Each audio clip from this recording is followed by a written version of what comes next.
Y bueno, son días de leer muchos números, ¿no? Y el gobierno pone énfasis en esas cosas y hace anuncios y hace actos anunciando números y números. Por lo tanto, necesitamos más que nunca el auxilio de los economistas para que nos expliquen algo. José Luis Esper, buen día, gracias por atendernos. Hola, ¿cómo le va? Buen día. Bien, muy bien. Bueno, para ustedes son días de bastante trabajo. Estos digo, no porque no trabajen durante el resto del año, pero el gobierno que pone tanto énfasis en los números, digo, ustedes se la deben pasar explicando. Hace unos días los números de el crecimiento de la ocupación, ¿no? De la caída, de la desocupación y demás, que después ustedes nos fueron explicando y lo fueron llevando a palabras que nosotros entendiéramos qué era lo que nos estaban diciendo cuando nos anunciaban eso. Y ahora, esto que nos dicen, que la pobreza bajó en la Argentina casi 5 puntos. ¿Cuál es la lectura que hace usted, José Luis Esper?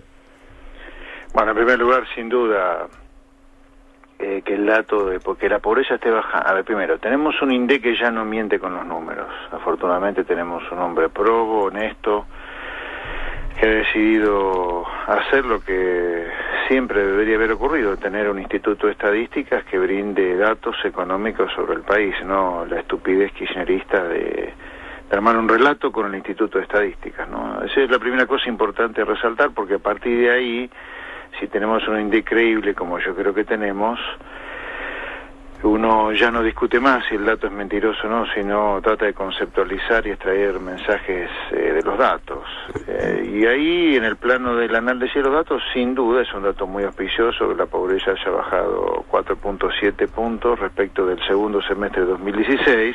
Ayer se publicaron los datos del segundo semestre de 2017 y contra un año antes la pobreza bajó 4.7.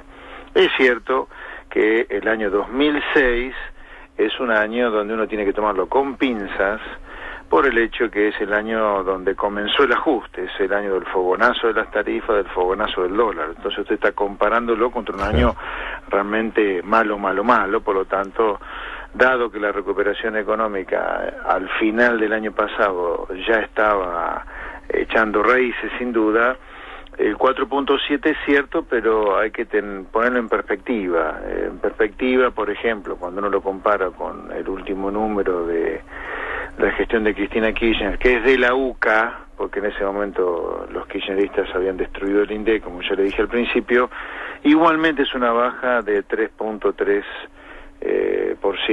de 3.3 porcentuales, ¿no? ¿Qué es la baja, José Luis? ¿Cómo? La baja a que se refiere usted, ¿cuál es? Ah, la baja, dice usted, claro, también de la pobreza, o sea, claro, ahora el dato de pobreza que se publicó ayer de 25.7 son 3.3 menos por ciento de personas pobres respecto a lo que dijo Cristina. Un poco menos de pobreza, o sea, ya en la pobreza este gobierno puede decir políticamente que tiene una pobreza menor a la que dejó Cristina. Ya hemos empezado a dejar atrás en el tema pobreza al kirchnerismo, en el sentido que estamos mejor ya que en los últimos años del kirchnerismo. Tuvimos un empeoramiento contra el kirchnerismo en el primer año de gobierno, o sea, a fin de 2016, y un año después ya se compensó toda la pérdida por suba de pobres del primer año de gobierno de Macri, y ahora ya estamos con un nivel de pobreza menor al que dejó Cristina. Hay que ver, y esta sería la tercera reflexión, si esta baja de pobreza o este nivel de 25.7 del segundo semestre del año pasado se mantiene en el primer semestre de este año. Los datos de pobreza se miden 2 veces al año, mejor dicho, se mide todo el año, pero hay 2 datos, que es primer semestre de cada año y segundo semestre de cada año. Hay que ver si en este primer semestre de 2018, con la aceleración que la inflación tuvo respecto del segundo semestre del año pasado, y con el crecimiento del empleo que sigue ahí, número muy chiquitito, 1.5, 1.6, 1.7 anual, si se mantiene el nivel de pobreza, ¿no? Si se mantiene, habrá que ver.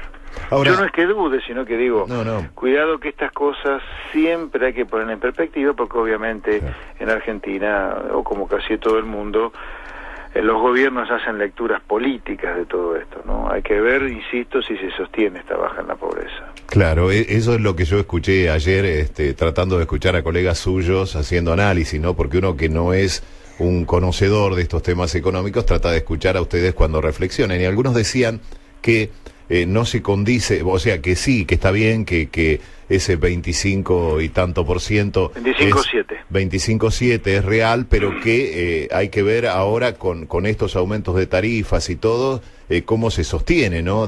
Algunos decían, parece que se hizo el anuncio en el momento justo, pero claro, usted dice que se mide 2 veces por año, así que no hay manera de medirlo ahora en estos primeros 3 meses. Sí, de este dato, junio, ¿no? Mire, ayer fue 28, ¿no? 28 de marzo. Sí, sí.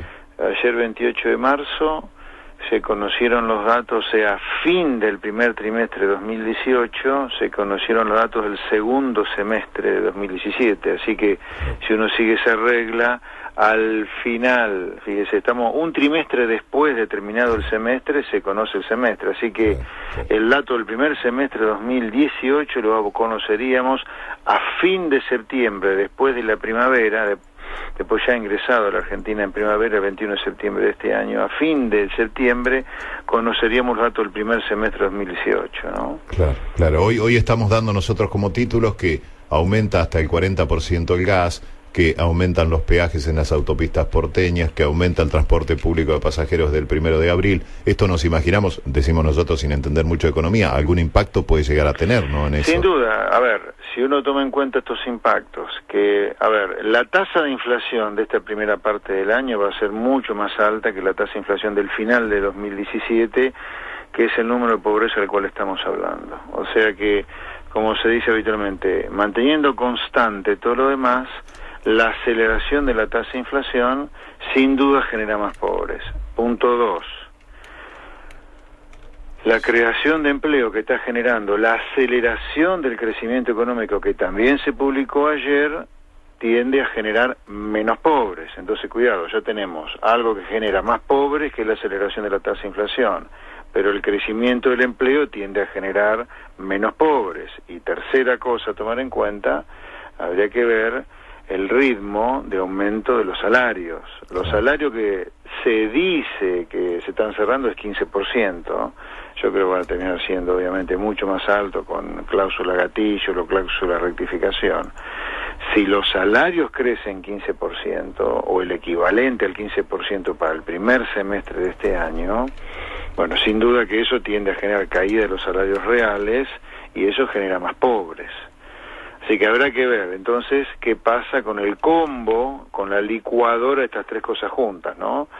Los precios que están acelerándose respecto al segundo semestre del año pasado, que tiende a generar más pobres, el crecimiento de la actividad económica que se ha acelerado y seguramente vamos a tener un crecimiento del empleo un poco más fuerte en los próximos meses y eso tiende a generar menos pobres que en el segundo semestre del año pasado, y finalmente el ritmo de aumento de los ingresos de la gente, ¿no? Y que, dicho sea de paso, también hay que tener en cuenta los planes sociales cómo van a evolucionar, porque recuerde que acá la medición de pobreza se hace valorizando una canasta de consumo de alimentos y otros, y se mide contra ese valor los ingresos de la gente, ¿no? Así que los ingresos de la gente puede ser que con el aumento de la jubilación, el aumento del plan social, a lo mejor eso también juegue. Habrá que ver, pero bueno, no es obvio que vaya para un lado o para el otro, no es, digamos, todavía no se puede hablar de tendencias, son fotitos. La foto dice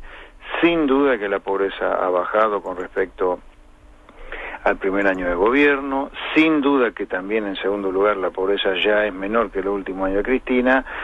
Hay que ver la película. Argentina ama quedarse con las fotos al estilo tango, parece ser que nos abandonó la percanta. Siempre estamos extrañando algún momento del pasado, ¿por qué? Porque nos enamoramos tanto de la foto que después la foto no se sostiene. Claro.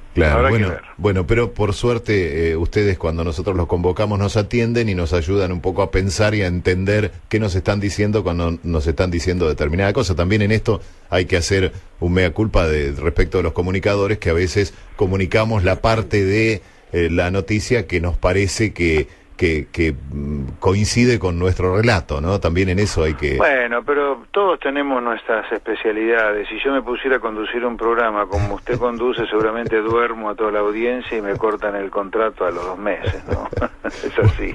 Ha sido un gusto, José Luis, hablar con usted, le agradecemos. Hasta luego. José Luis Esper, economista, ahí está hablando, dice, no hay que quedarse con la foto nomás, somos demasiado enamorados de la foto, nos quedamos con eso y ya pensamos que eso es así.